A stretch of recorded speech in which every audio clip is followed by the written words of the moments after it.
Okay, Happy New Year, everyone. Hopefully, after a few weeks of indulgence and chocolate-coated seeds, you're ready for episode 7.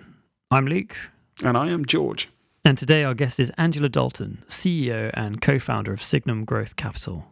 Angela has 20 years' experience in global capital markets. She served as managing director at 3 investment banking firms before working as a senior partner at Signum Global Advisors, where she spends most of her time at the intersection between policy and emerging technology, with a focus on gaming, disruptive entertainment models, and blockchain. We discuss what to expect with the adoption of NFTs in the gaming industry, and how Mythical Games is charging into that area with a war chest of talent, experience, and proven track records. Enjoy the episode. Welcome to the Non-Fund Gerbils podcast, the show about digitally scarce gerbils, non-fungible assets, and the growing decentralized economy.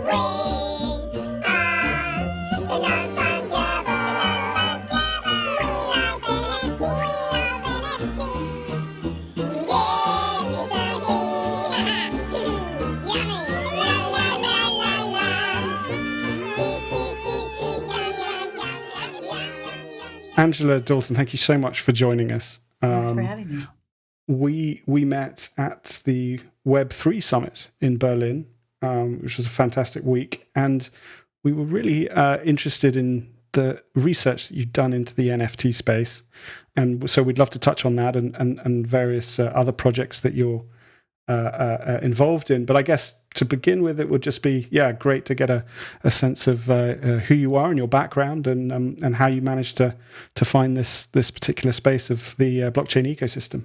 Sure. So I have been in the traditional equities, investment banking space my entire career until now. And I started in 1999 right out of school as a equities specialist in semiconductors. And basically what that means is, instead of being an analyst covering, 10 stocks, I had, 20 or so analysts who covered 10 of those stocks. And then I was expected to kind of be up to speed on all of them and trends that were happening and basically be a specialist in the whole sector. So I ended up leaving to go to the buy side to a hedge fund in 2008. That hedge fund closed down, and it was perfect timing because Evercore was starting their equities business.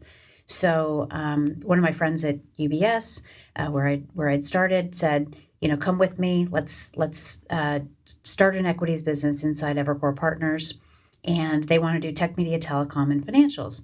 Why don't you run tech, media, telecom? So that's what we did. We built the business, hired 87 people across research, sales, and trading, and then merged the business into ISI. I ended up basically doing the same kind of job there, basically talking to institutional investors about trends in technology, specific companies, trying to stay ahead of trends. And once we merged the business into ISI, I went to Guggenheim to do a similar role, but at Guggenheim, I decided to become an emerging technology analyst. So again, just tracking really and kind of staying ahead of trends that were maybe 3 to 5 years out. So I became an esports analyst. I wrote a big report on esports in 2015. I think I was the first person on Wall Street to do so. And not that many people cared, actually. Most people thought that I was completely nuts because the idea of, I got a lot of, that's kind of cute, but people are not going to watch people watch video games. So, or play video games. So Sure. Anyway, I was kind of the de facto video game analyst, and then I got into crypto and blockchain as a topic. And that's when I really, fell down the rabbit hole, as we all say, and started thinking about the idea that, at the same time that we have this, kind of dying media industry and dispersion of time spent and dispersion of attention, and really, kind of as a student of media and advertising my whole career, I've just watched this slow-moving train wreck of media, and as people have dispersed from, originally sitting on the sofa and watching a TV show to where, millions of people, quote, tune in to all sorts of entertainment. And I was especially excited about video games very early on. I played video games as a kid, but really more important to me was the fact that I had a kid who was really into video games. And I hadn't really realized it at the time, but I think I was the only mom in Brooklyn not slamming the computer on my son's fingers. I was actually really intrigued by this kind of new form of entertainment that was pretty all consuming. So anyway, so I started following, kind of that whole behavior change, and also digging into blockchain and crypto. And I really landed on the idea of non-fungible tokens and the ability to unlock digital economies inside games, and in a way that those games look more like traditional entertainment, kind of, that old school sitting on the sofa watching a tune-in experience meets video games, and the idea that there are a lot of things that can be monetized in that environment. So that's long-winded, but that was it. No, that's perfect. That's fascinating. What do you do now in terms of interest in the space? As I understand it, you are involved in an entity called Mythical, which is doing things in the gaming space with NFTs on the EOS blockchain. But you also did a range of research before that. Talk us through a little bit through that research and then on to Mythical. Sure. So I left Guggenheim with the idea that I would start my own thing. I didn't know what at the time. My old partner, Charles Myers, had started a company called Signum Global Advisors. I joined him to do tech policy research, really, and then decided to spin out and create a sister company, which is, I founded Signum Growth Capital, which is, what I'm currently managing. And this business, in this business, we advise emerging technology startups, and also do research on emerging technologies for institutional investors.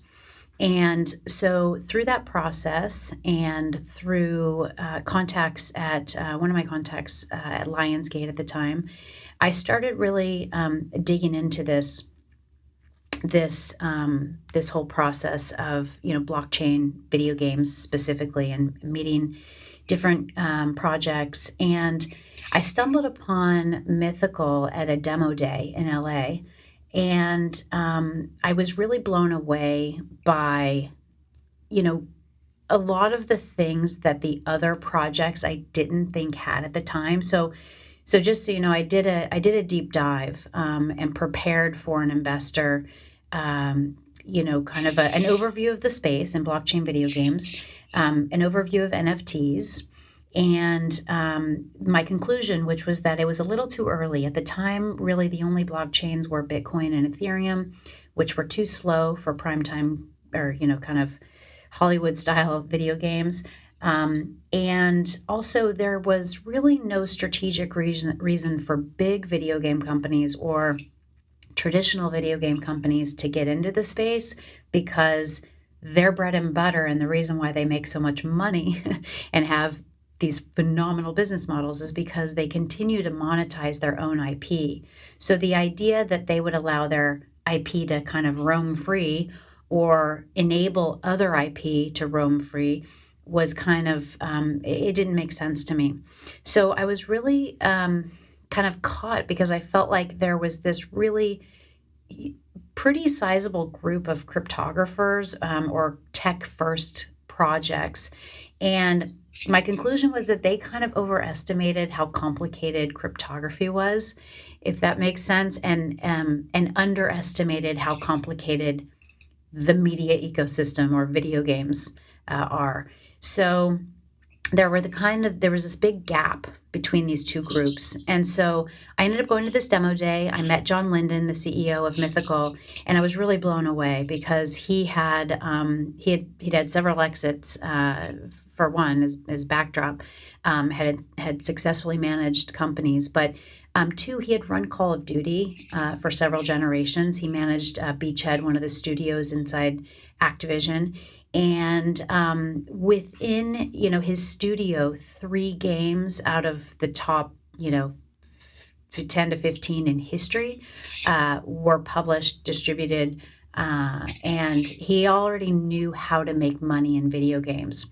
He had recently sold his company to Niantic, the company that did Pokemon Go, and decided to take a risk and instead of staying at Niantic, really follow this idea of unlocking digital economies inside games. So he paired up with some really high-powered people in the space, also in the gaming space. Rudy Koch had been at, Blizzard, Club Penguin, Activision. He's their head of blockchain. His co-founder is Jamie Jackson. He did DJ Hero, Guitar Hero. He sold his company Freestyle Games in the UK to Activision and managed, I think, 350 people. But really, his kind of secret sauce is making games, and that's what he's a real guru at. So, John had successfully run companies. Jamie also successfully ran a company and merged it into Activision, but he was really a game maker at the core. Rudy did blockchain. So after getting to know those three, I thought these guys are going to be able to figure this out. And so I just got deeper and deeper and more excited, and ended up investing on my own, and really they've continued to grow and make progress. And it's still early in the space, by the way, but I think they have a really good shot at making this happen. And I'll just give you kind of a brief overview of what they're doing. So Sure. they have they've created a game called Blankos. Jamie Jackson is really the creator of that. He think of Blankos as a world. So what really got me excited, like I said, about my son playing video games was Minecraft. He was one of the early players of Minecraft. He had a server, and he was just building stuff. It wasn't like a traditional video game where you've got kind of a lot of battling going on and a plot and action. It was just hanging out, building really low quality image buildings, and I kind of didn't get it at first. But that is the kind of backdrop, if you can imagine, this hangout and build and create world is what Blankos is. But instead of building buildings or getting together with your friends to mine for resources, you are building games. So a developer, a kid, a brand, really anyone can use the tools, mythical tools, to create a game. And this game inside this world might have, weapons, any sort of weapons, meaning like they could be plungers, for example. This isn't an aggressive game, but it's kind of like an aged up Roblox, if you can imagine that, like kind of older teenagers. So you're basically in this world creating games, and all of the assets that you as the developer, or you as the artist, or you as the brand create are tokenized so that they can be bought, sold, traded. Right. So is it? Or does everyone add to one game, or are there lots of games within the world? And depending on how popular or successful your game is, that will eventually sort of come through in terms of people using the assets that you've created, and obviously you'll get a kind of marketplace going. Yeah. So it's more the latter, multiple games, right, because each developer or gamer, can create their own game. So right. The idea would be to make a game that is a lot of fun, and you're financially incentivized to create assets that create volume. Do those assets move off that world at all? They're using the EOS blockchain to move them, I'm guessing.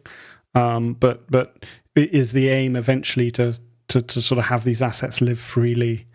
Potentially move into other areas, or I might be able to signal my ownership of some of these assets on a different social network, perhaps, or is that the vision? I guess I'm jumping ahead a few steps, perhaps, but it'd be interesting to know the vision going forward. Yeah, no, that's a great question. So the assets would have to live within the world, but theoretically, there will be a large number of games that are created that they can move between. The the idea is that I also was really excited about with Mythical is the idea is to start with the 2 billion gamers in the world versus the single digit million crypto participants and work backwards from those 2 billion gamers. So um, if those gamers are playing on, if the underlying blockchain, for example, is Azure blockchain from Microsoft, or if the underlying blockchain is EOS, or if they're just playing in the fiat world, the idea is, another company they're working with, and again, it's early, so all of these are early partnerships that are developing, but in South Korea, Kakao has a new blockchain called Clayton. So the idea is that wherever players are playing, they can those transactions can be recorded on blockchain and interface with the company's own side chain. And then that side chain will kind of be an interface between all of these various blockchains. So it is more a gaming first company than a blockchain first company, but it relies on this extremely important underlying technology of blockchain. Another thing, just so you know, is that their approach is really to go out with the idea that this is not a blockchain game. It's just a fun game, and fun is really hard to create.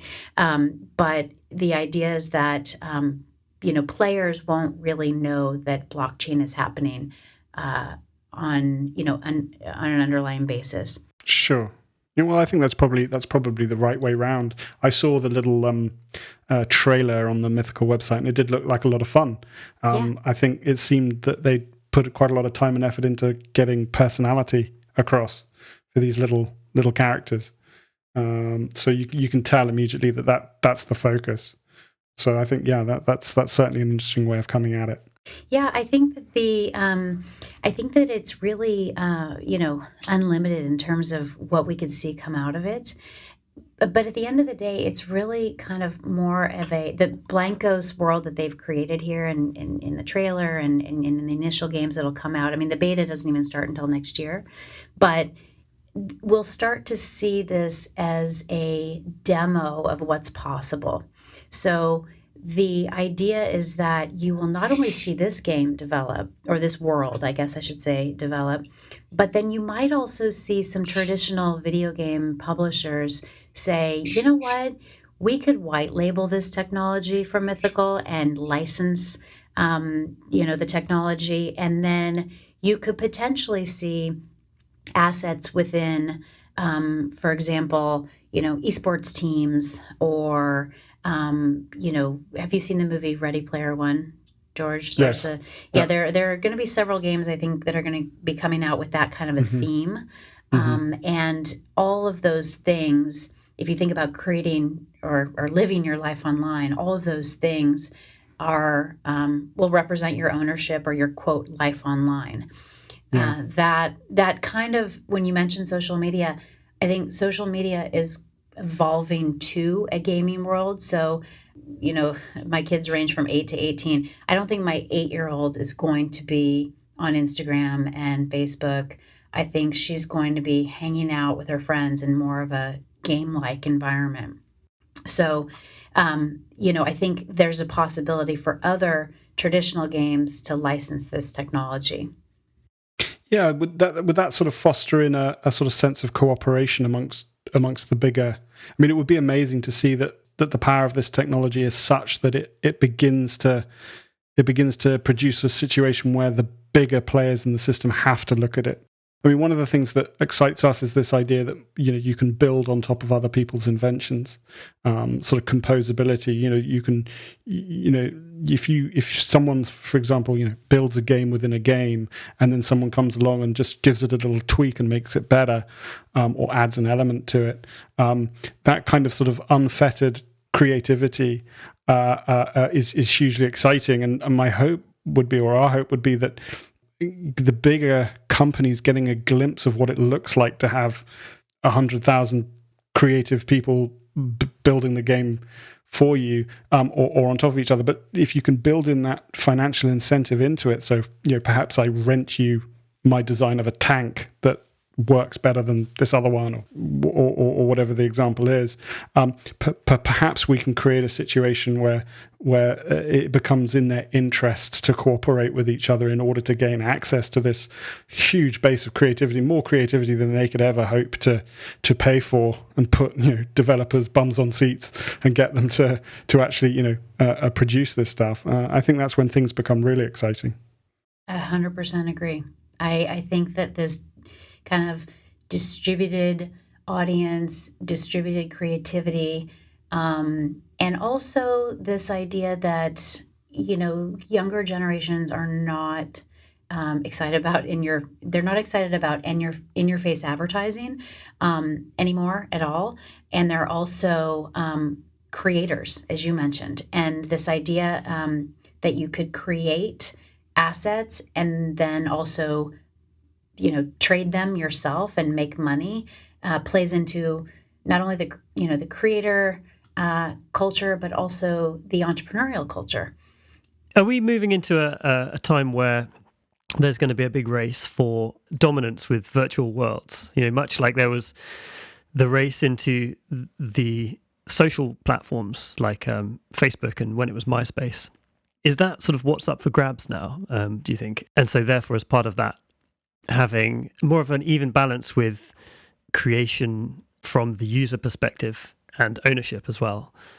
Sorry, two different questions there, really, but... Well, creation and ownership are two different questions, but I think they're definitely interrelated, and you could see it. I was really excited about a week or so ago when Star Wars appeared inside Fortnite. I think Fortnite actually is just showing us the way of how things will develop. I don't know, did you guys watch it by chance or see it? No, I didn't see that. So the Star Wars director J.J. Abrams stopped by Risky Reels. Risky Reels is a place inside Fortnite. It's a drive-in theater inside Fortnite, and basically during gameplay, all of a sudden the Millennium Falcon started flying overhead. And players started, kind of slowing down and looking up. And then Jeff Keighley, who hosts the Game Awards, did a little introduction and kind of acted as MC. A stormtrooper got out of the Millennium Falcon. J.J. Abrams got out of the Millennium Falcon. And then he said, okay, we're going to show an exclusive movie premiere of Rise of Skywalker, which is the new Star Wars movie, which is just incredible. It's the first time it's ever happened, a live premiere inside a video game. And then the Millennium Falcon took off, and at the end, then we all got to watch kind of a clip of the movie. I didn't watch it. I watched it on YouTube because I wasn't playing Fortnite at the time. But a big trunk kind of opens up as the Millennium Falcon leaves, and all of these lightsabers are available for players. Anyone who was playing the game got to grab a lightsaber and then theoretically take it with them forever, as long as they continue to play in Fortnite. So that was pretty interesting because I think can see it's related to the DJ Marshmello concert that was inside Fortnite back in February. I'm sure you guys heard about that. But that Marshmello concert was fascinating because people who attend, gamers who happened to be there for that, and I actually did tune in for that because there was a lot more advertising in advance of it. But the Marshmello character was actually, people, gamers, players actually received the characters. And so if you go on eBay right now and look for, the DJ Marshmello character, you can buy an entire Fortnite account from a player for like $350, only because it includes that Marshmello character. And so I could see the same thing happening with these lightsabers. there's a certain number that were handed out. You can still see people playing with the lightsabers and gameplay today, week and a half later or so, a week later. But the value of those accounts inside eBay, the entire account has gone up because it includes that one little piece. Now, wouldn't it be great is, if you could buy that, instead of buying the entire account from someone, or as a player, instead of selling your entire account, you could just sell an individual lightsaber to somebody else. And I think that is really the power of digital assets in game. One of the draws to NFTs within as digital assets in games is that when games have shut down in the past and people have spent time building up complex accounts, they lose access to all of their in-game items, and it's all gone as soon as the server's offline. There's been discussion recently in the NFT community that having your metadata hosted in a decentralized way and having the images, that's actually very important. And there's sort of debate over how important it is. But presumably all of the gaming producers will be hosting their own items.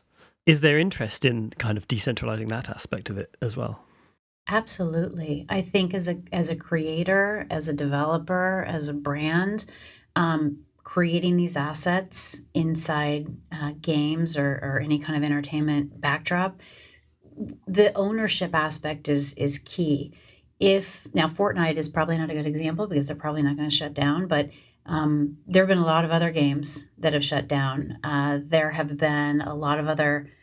been a lot of money spent inside games that just poof, goes away. And in Fortnite, for example, I think the latest figures that I saw indicated that people spent $90 in the first year on that game, just on skins and cosmetic collectibles. So theoretically, if the game shut down, that goes away. Another good example is World of Warcraft gold. People sell that, have to sell that on eBay if they want to monetize it, and that's not sanctioned by the publishers.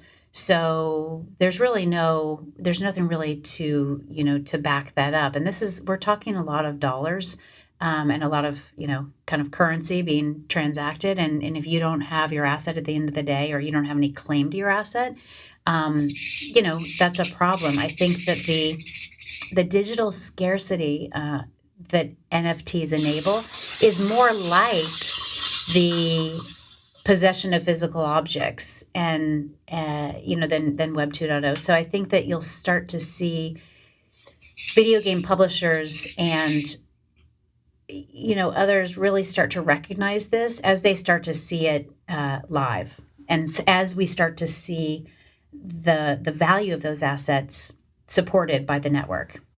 Yeah, I suppose that the transactional value becomes functional outside of the game as well. Then it's actually contributing to economic growth as a whole, rather than just having these sandboxed games which have huge growth internally, but actually if something goes wrong with that, or if they close down, then the whole thing's gone.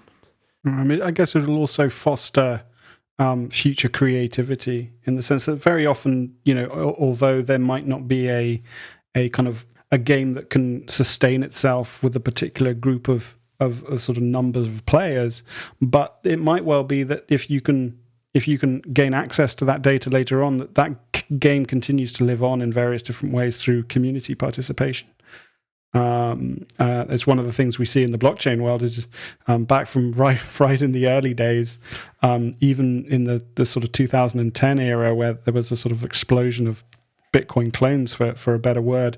Some of those are still going because of the particular community that they fostered around them, and so it's really it would be great to feel like these things can live on in the hearts and minds of the people who dedicated so much time to them. Yeah, I agree with that. How aware do you think are the really big companies in the rise of digital scarcity and NFTs? Is it currently like a kind of I don't know, just something of sort of vague interest that's going on over there, or do you think they're really sort of beginning to dig into it in a sort of credible way?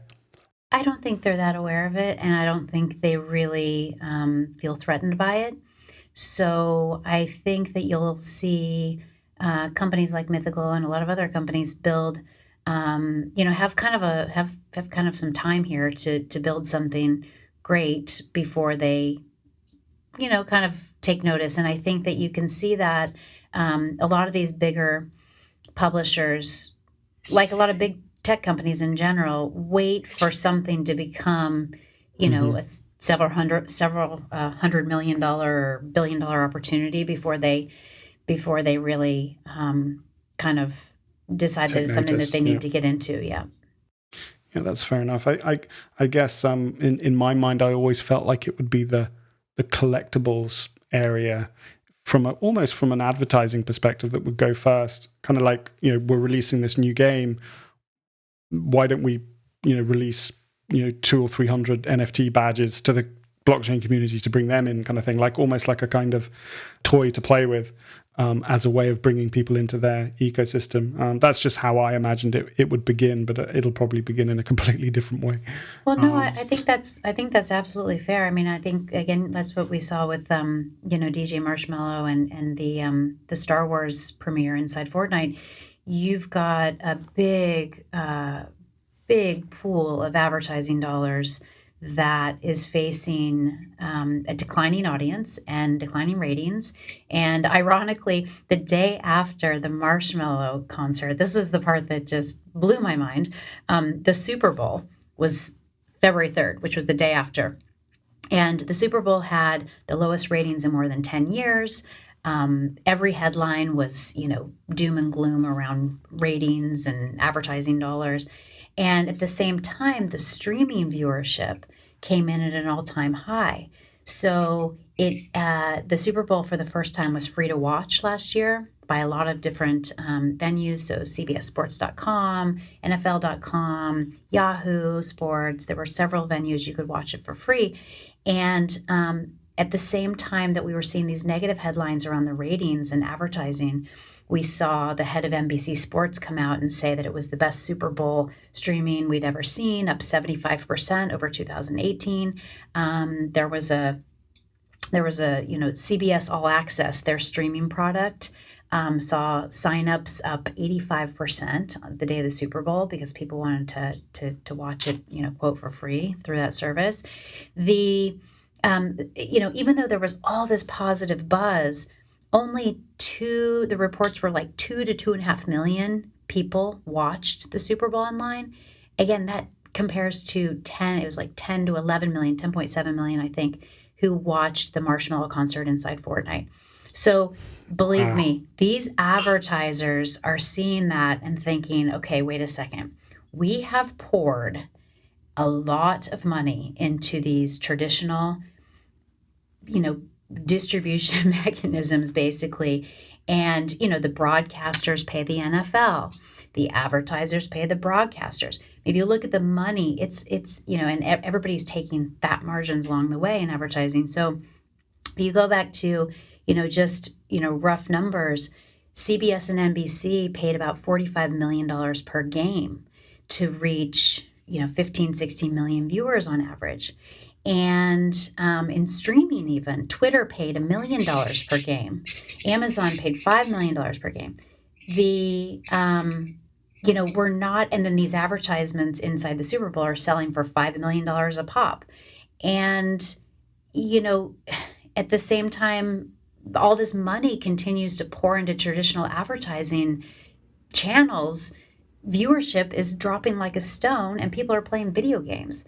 So I Yeah. think we're definitely going to see advertising dollars, a huge pool of advertising dollars shift to gaming. What does advertising in gaming look like? I mean, I'm sure it takes, lots of different avenues in terms of, you can even have ads on billboards as you're walking around.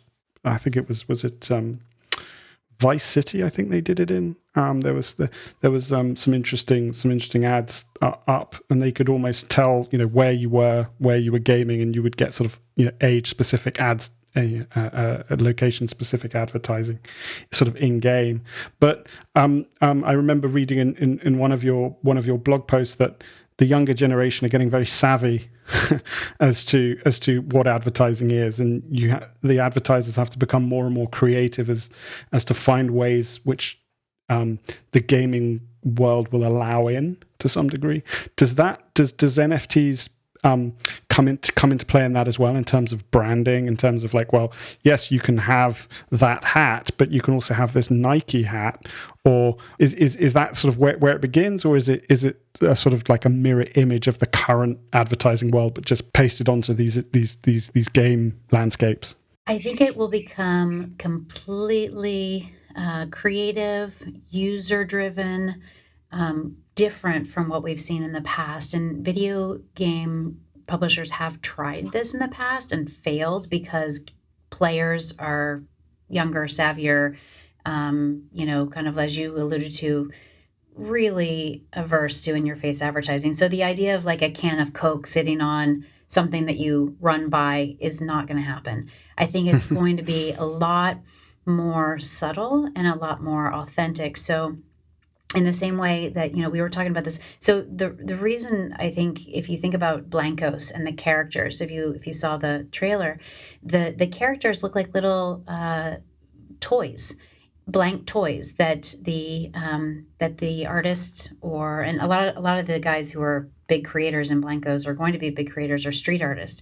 So imagine creating, or developers or whoever creating this toy, however you want it. Imagine a brand comes in and let's say a fashion brand. Fear of God is one that they've been talking to. They say, okay, here's our line of clothing coming out next year, and we have kids who line up, 2 blocks of down 2 blocks in New York City to try to get our sneakers. How about if we give you a look and feel of what the brand will look like, and we create that look and feel on Blancos toys? And so that's subtle, but it's actually pretty powerful. Another idea that they've talked about is that, John and I were talking about around the Fortnite concert or the Marshmallow concert is, imagine if you're at one of these concerts and you're 1,000 of the, concert goers receive Beats headsets, the digital headsets that you can take with you wherever you go to other games, etc. And then you could potentially sell those later, and you could say, I got these at the Dre concert. You can, there are a lot of really creative experiential value that there's experiential value that you could see that these assets could garner over time. You could see Vans say, you know what, as one of the platforms in the game, we're going to drop in a shoe, and that's going to be something that players just jump on.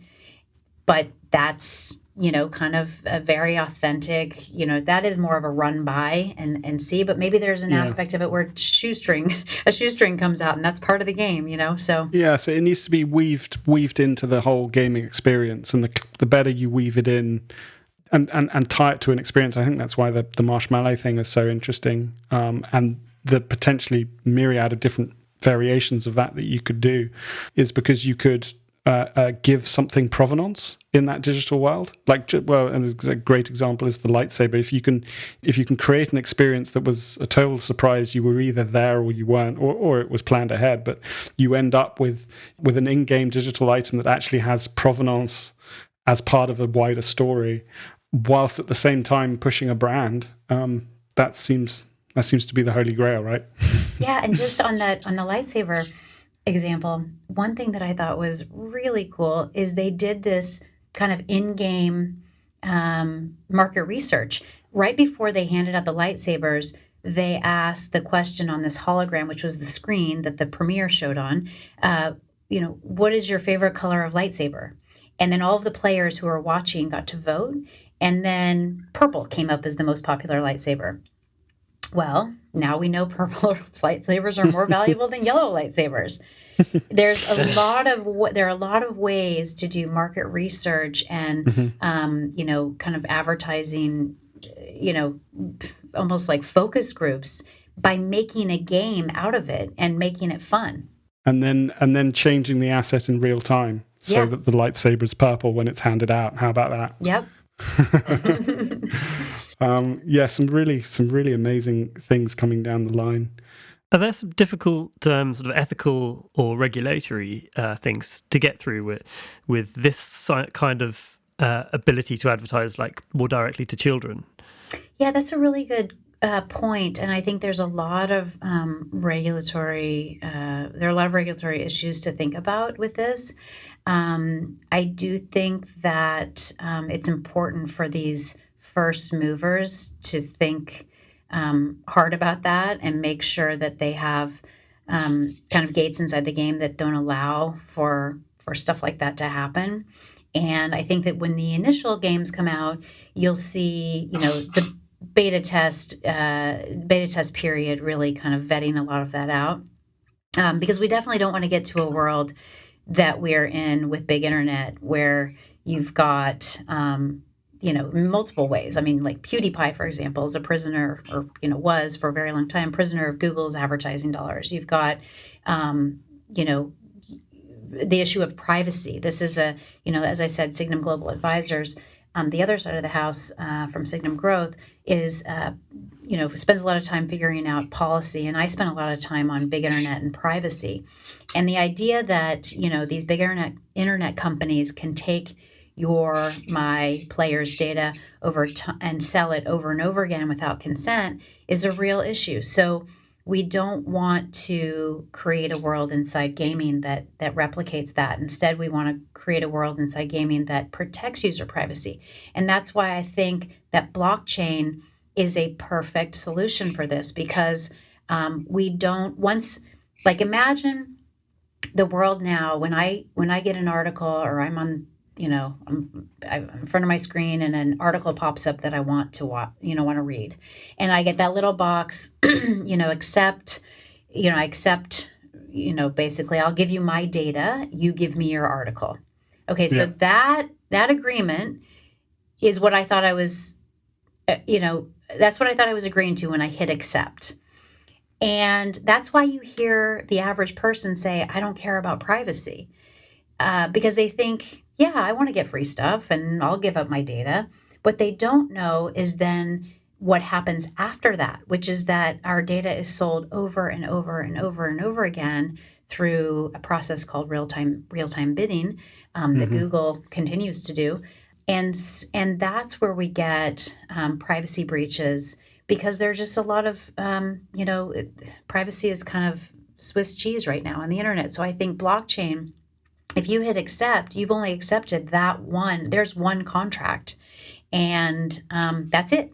So I think we'll get to a space with using blockchain where user privacy is protected in a much more real way. I suppose. I mean, I can in complete agreement with that. Not knowing what they collect and how, and then what they do with it, is pretty scary because of the information asymmetry that's happening. But I guess one of the things is surveillance capitalism created this gigantic world of potential market and business and money, which wasn't particularly viewable before Google. I mean, Google practically invented it with their digital effluent, as they call it, which they got from their Google search engine. But to move towards the blockchain using itself and being used in that way, you're going to have the gamers want to have that protection, and in their many millions. And I can't see how the big gaming industry would want to sit in cahoots is the wrong word, but sit alongside the big surveillance capitalism businesses, the Facebooks, the Google, and whilst also maintain these sort of siloed businesses with everyone inside, but also selling data. I don't know whether the big entertainment companies do sell data to these big things, but one imagines it's all sort of part of the same thing. We'd have to see a shift, wouldn't we, in terms of players' understanding of privacy. And I'm fascinated as to whether this shift will happen, because currently it's press go And yes, and as we know, huge amounts of money are spent making sure that that it stays that way, that we don't ask these questions. So can you see us moving across this chasm whereby all the players are amongst the big entertainment companies, but we have to move in a direction of privacy? Can we make that transition, do you think? So I would disagree with you on one point that you mentioned, which is that I don't think the onus is on consumers to do anything. I think the onus is on the technology companies to build their infrastructure in a way that protects consumers from the outset. So I just think, there was a House hearing, and they called some privacy experts in, and one woman said, and I completely agree with this, notice and choice are no longer a choice. Having a pop-up that says that you accept, meaning, basically, okay, so Google and Facebook are putting the decision into my hands as to whether or not I want to have my privacy protected, when I don't know what happens after I hit that button. I don't even understand. Like, as a consumer, we shouldn't expect, those companies and, us as a society shouldn't expect consumers to understand that. The onus should be on the technology companies to build their infrastructure in such a way that we don't have to have that button. People just know that their privacy is being protected. Implementing or I guess integrating blockchain technology from the beginning, I think will do that. And I think that's where we will ultimately go. And that's why I can see a world, let's say in a decade where every publisher has used blockchain technology to not only, they're not doing this just out of the goodness of their hearts to protect privacy. They're doing it because there are huge economies that are going to pop up inside these games, and they're going to take a transaction fee on every one of those transactions. So, but I think the byproduct will be that our privacy will be protected. I guess we can't actually make well-informed decisions around privacy there, because we don't know what's happening to the data. So I guess you're right in that it shouldn't be on the consumer, because they can't make an informed decision about that. Yeah. But can we rely on the big tech companies to make the decisions to not enter into the promised land of surveillance capitalism and all the dollars that come with that?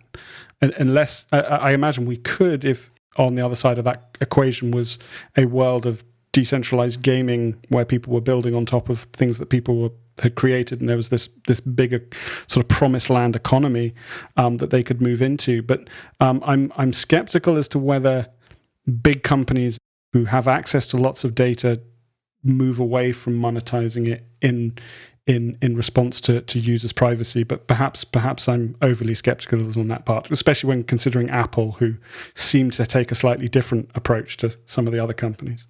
You're absolutely right. Look at Google. Google is effectively ignoring GDPR and doing what they're doing because they, I think, fully understand that regulators don't fully understand everything that's happening there.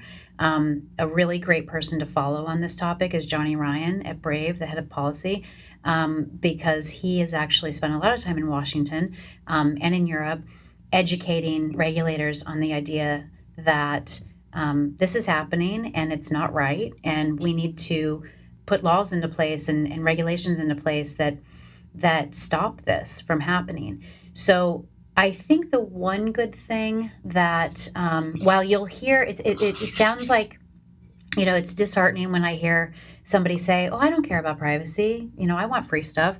You'll hear that, but again, I think that that's because we've put this huge burden on consumers and expected them to understand the way the whole network works and privacy works.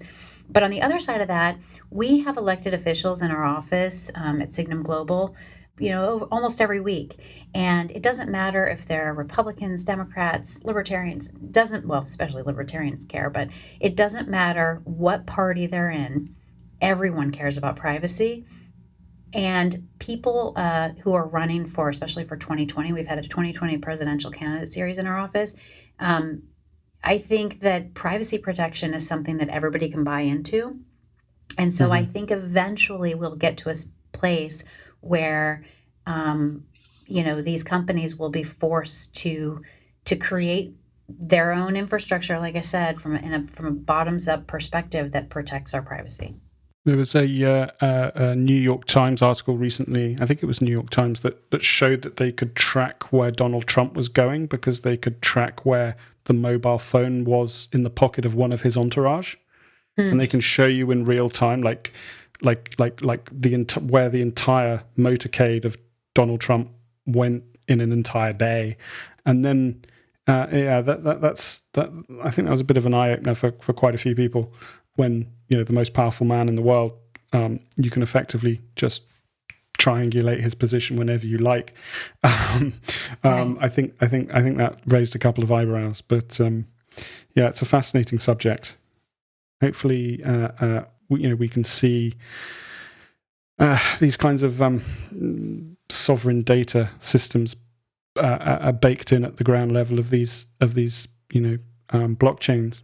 Yeah, and I also think as we start to see more and more elected officials that are of younger generations, I mean, to say that most people in government are, not tech savvy is probably an understatement. So I think that, millennials, Gen Z, they care a lot about privacy. They care a lot about controlling their own data, and they also care a lot about, freedom and the zeitgeist of the entrepreneurial culture, creator culture. All of these things will mean that eventually we will have elected officials who reflect these ideals. Wow. Here's hoping. You made me think there of a possibility of ad blocking NFTs, in-game ad blocking NFTs, might be highly valuable and sought after. Mm-hmm. Yes, I think by that time the well, I mean, that's an interesting point about decentralization, because imagine you have a completely open protocol, the potential to spam it would be fairly gigantic. So then you'd have to buy anti-spam tokens in order to. Well, there's a business leap. You might be slightly ahead of the curve on that one, but right. You never know. I think if the game itself, which was a closed shop, had allowed that to happen, I think they'd have made a major error by letting too many spammers in. But we'll see. What do you think about the platforms like Decentraland and Crypto Voxels that are growing at the moment? And do you think they'll fit into the gaming industry? Yeah, I think all of these, there are a lot of really interesting ideas that are coming to market now, and kind of all simultaneously. And they're all I think that we should think of all of these as experimentation mode. And so I think I would bet that we will start to see over the next year or so, which ones are going to really stick. But I think generally speaking, the more experimentation, the better. It's just very, very early. Yeah, and there was another question about EOS as well, and why Mythical chose to go with EOS as their platform. Well, I had mentioned before that even it seems like ages ago, a year and a half ago, Ethereum and Bitcoin were really our only options, and the transaction speed per second was just way too slow for gaming. And so new blockchains with faster throughput were promising. And I think that as long as you build games, or as long as new companies build games that don't depend on any one blockchain, I think that we'll start to see adoption of other blockchains as well. So since that happened, Mythical has said, if it's if gamers are on Ethereum, if they're on other blockchains, you could see even blockchains that haven't even gone mainnet yet work under Blankos and under Mythical's games. So I don't think there's no token in Mythical yet. And I think that is by design, because we're just not there yet in terms of needing a token. We still need to see these underlying blockchains develop, and we also need to see technologies like interoperability chains like Polkadot and Cosmos, et cetera, developed to allow these blockchains to talk to each other. So I think that it's, like I said, it's early, and I don't think they've made a bet on any one game. And I think or any one blockchain, sorry.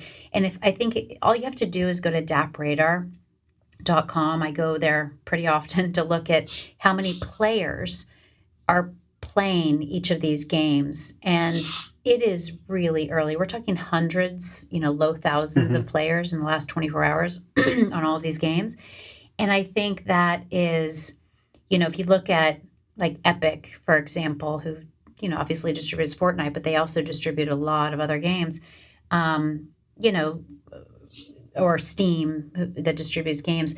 A game could have, 5 million players in the first week, big numbers, and still not be a huge game over time like Fortnite has been. Yeah. So the numbers, I think, on EOS, I think EOS is, I don't think it necessarily matters for game. I mean, I think that it doesn't matter if EOS isn't the one that takes off, as long as there are multiple blockchains where people are, that are underlying the technology, where people are playing. That's what matters. Yeah, and I'm sure once Polkadot and Cosmos and everything is interoperable, it's not going to matter at all. Exactly. Because they'll all be communicating with each other. The main thing is to build things that people want to play. Exactly. It's a lot harder. This is what I keep kind of coming back to. It is a lot harder to create something that is fun to play than it is to, kind of create something that can be played on blockchain, if that makes sense. Yeah, absolutely. Well, we'll go on the journey with the space and see where it takes us. I think everyone generally feels that there is something new and interesting here with the sort of true ownership, true digital scarcity, and the way that there's a sort of underlying bubbling excitement you can see with Mythical's raise. I mean, it'd be interesting to touch on that briefly. Who are the kind of people who are coming into a raise like that? Because they must have a sense of this underlying excitement of what digital scarcity could bring to the space. Yeah, it was really exciting. There were, Galaxy led the first round. And then this round was led by Javelin, which is a more traditional consumer tech VC, very high quality group. And then we had a mix of blockchain investors, or digital asset investors, and very traditional investors as well. So we had traditional media companies. We had traditional media investors who are interested. And I think that at this stage, you're making a bet on the team.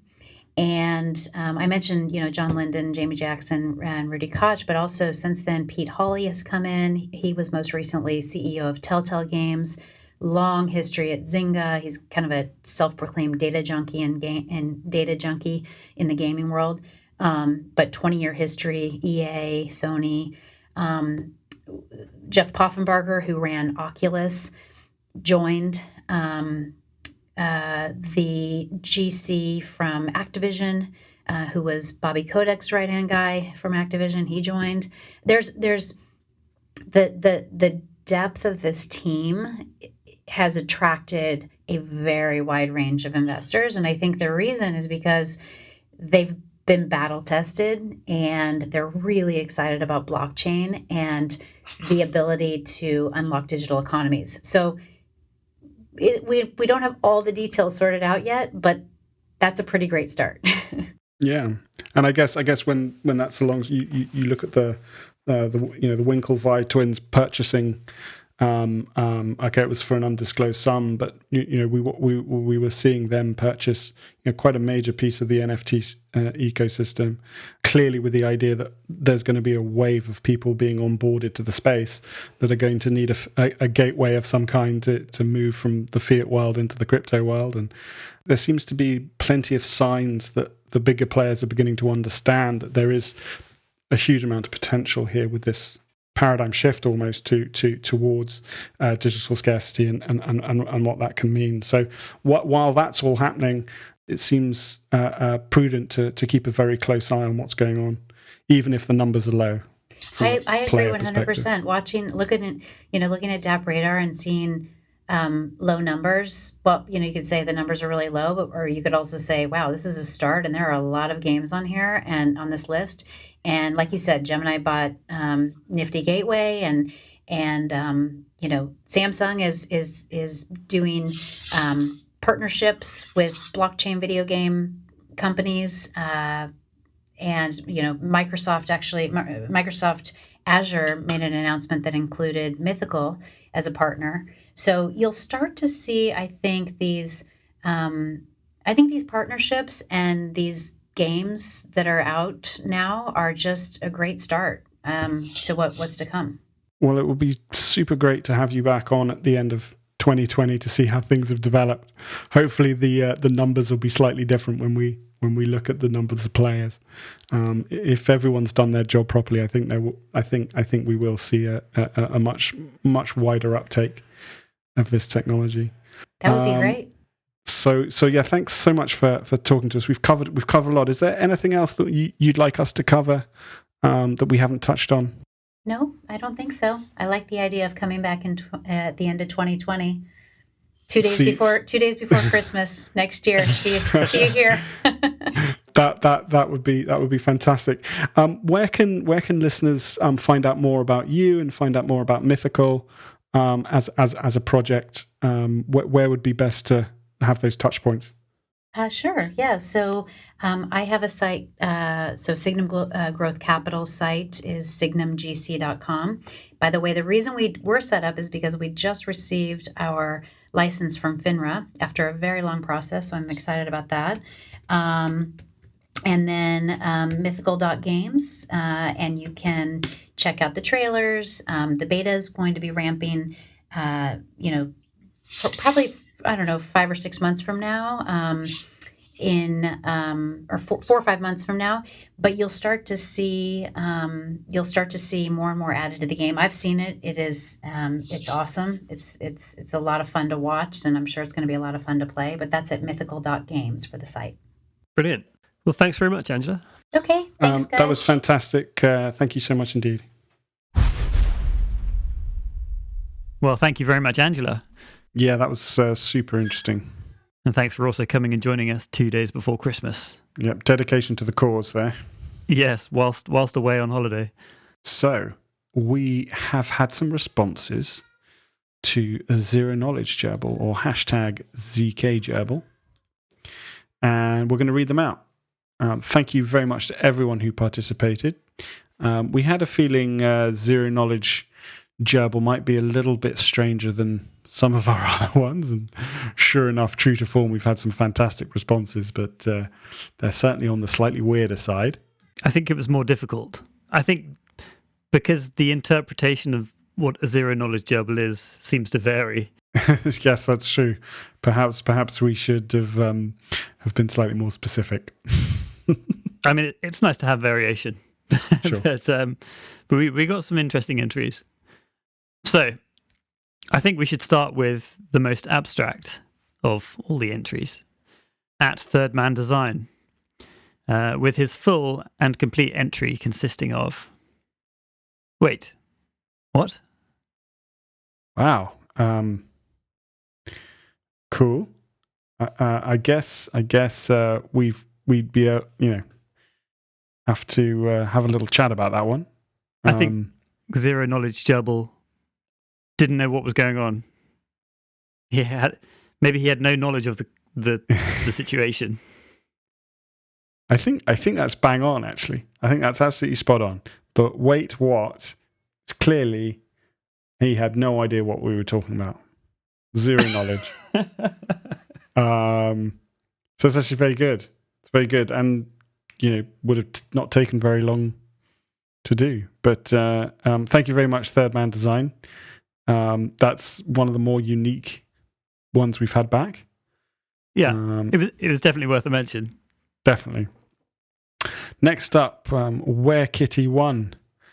Again, Where Kitty, you are an ever-present creative force in our little competitions that we hold. So thank you very much for this one. The ZK Gerbil sighed. If he had known that this was what he'd signed up to. It had sounded so tempting being a secret agent with his own cave. Now he just missed his friends in the big world machine. He would have given the tip of his tail for that feeling of 10 layers of furs and whiskers frantically trying to avoid a spinning claw in the eye while trying to deliver a message. Okay, red and green button lighting up. He read the manual carefully. This means I'll push the yellow and black button over there. Another message coming in, and another. One day. Again, this is well, I mean, again, I have zero knowledge about what this is about, but that's okay. That's okay. I think that's spot on, isn't it? I mean, it depends on how you classify zero knowledge.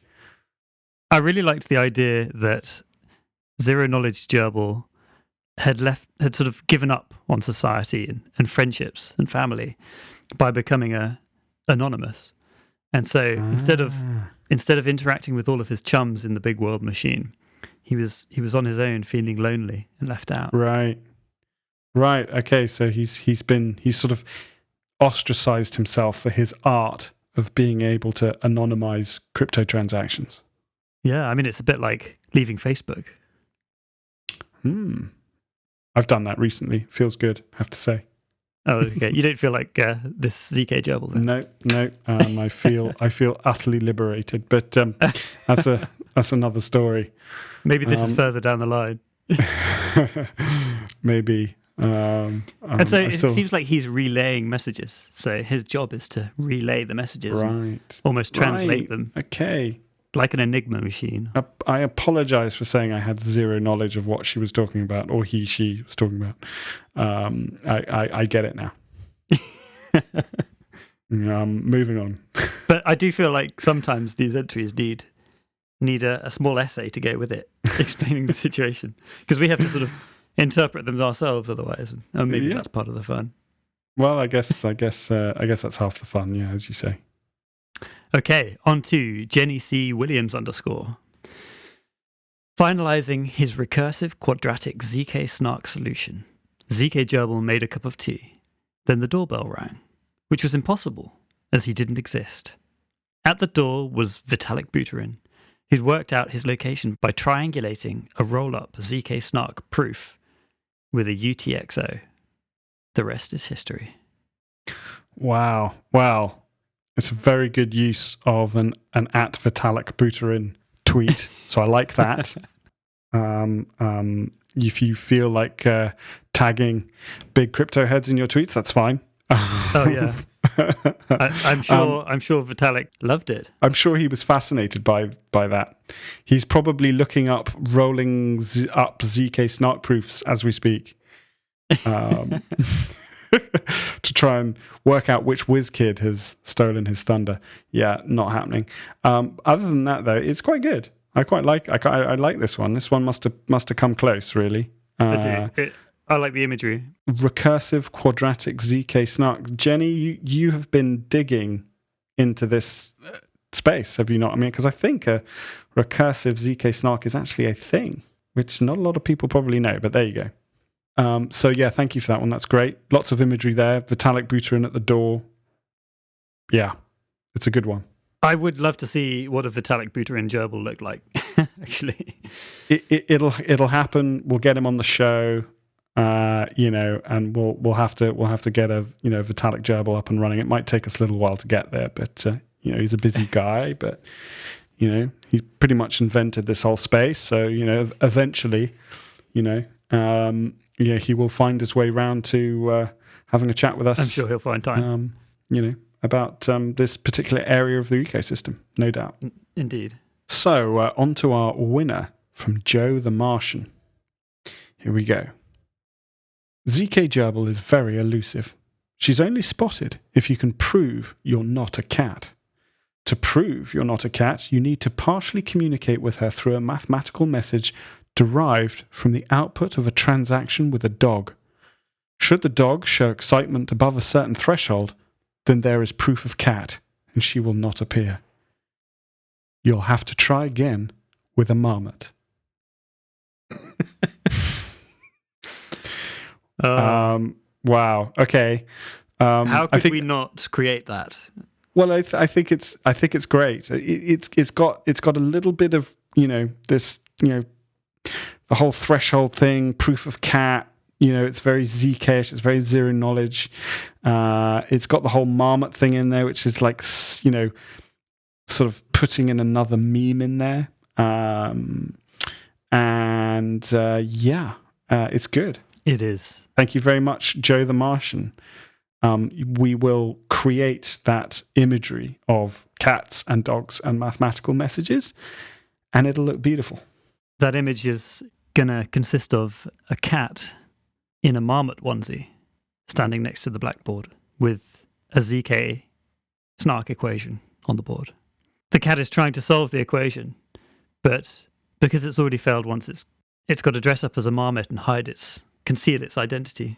And ZK Gerbil is going to be an elusive hidden character that's beginning to show itself, like the predator. No, we couldn't have asked for more.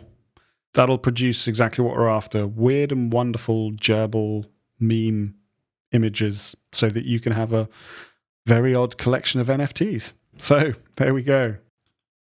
So Luke, we've decided on what the next gerbil's going to be. Let's do a drum roll.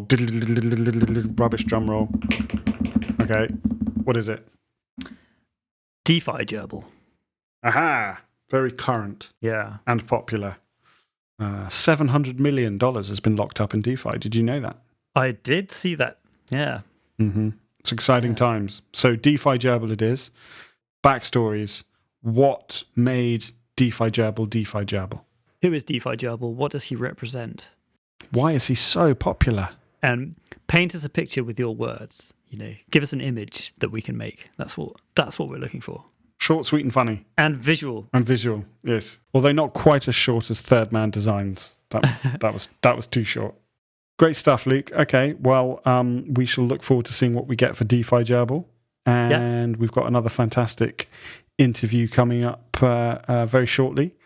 And so we'll be reading out the DeFi Gerbil responses then. Yeah, brilliant. Great stuff, Lucas. Catch you later. See you next time.